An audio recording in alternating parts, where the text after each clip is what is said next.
What does this visit mean to Birmingham and the wider region? Well, it's historic to begin with. It's an event which probably will never be repeated in most people's lifetime, if at all again. It actually gives an opportunity to us to showcase our city, showcase the people who live in the city, and the fact that we are a very diverse but very faith-orientated city. Yeah, and of course, as you say, Catholicism is just one of the many faiths that are practiced within the city. But what does it mean to the wider community? Have you found other faith groups are sort of as excited about this visit? I think anyone who belongs to any of the major faiths have very similar principles about tolerance and harmony, living well together. And therefore anything that gives credibility and enables people to understand faith is an opportunity for them to be understood as well. I actually think that all the faith leaders I've spoken to are without doubt enthusiastic about such an occasion, and many of them will be participating and coming along to one of the events at the time. One of the great things about the city of Birmingham is that the faiths all get on well together. For example, I have a faith round table which is representations of all the main faiths.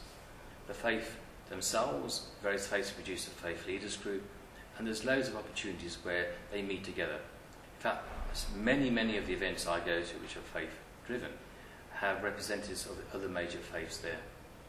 Do you see your role then as pulling these various faith groups together so that there is that sort of dialogue all the time and there is that relationship? I think it's important to maintain that dialogue and encourage it and strengthen it. I don't know whether pull it is quite the right word, I don't think they'd probably agree with me there, but I think anything I can do to strengthen it. I think it also harmonises community cohesion, something I lead on, and helps the city get on with itself, be comfortable with itself, which makes it, I think, a city a great place to visit, to live in and to work in. Could other towns and cities learn from that sort of approach in Birmingham?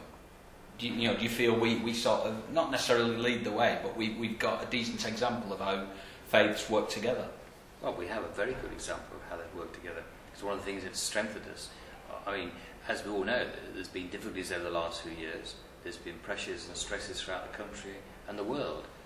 And with the great variety we've got, we've actually got stronger together, and the opposite effect.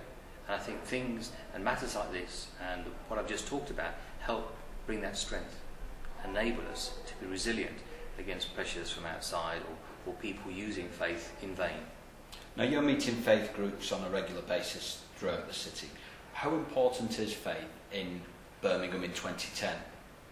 I think it's probably more important than it was in Birmingham 20, actually. 2000, I think it's increasing importance. I think a lot of people are realising, if they hadn't already realised, that you do need to have some purpose in life and you need to have something to believe in, whatever it may be. And many people have faith to believe in, others may have other things to believe in, but I think faith, if it's properly practiced and the principles are fairly adhered to, is a strength to those people and to everyone else. In Birmingham alone, for example, I think 12% of the population is Roman Catholic, and between 80 and 100,000 go to Mass every Sunday. So in their own right, they're a very sizable community in the city and play a very active and important role, as do, of course, many other groups.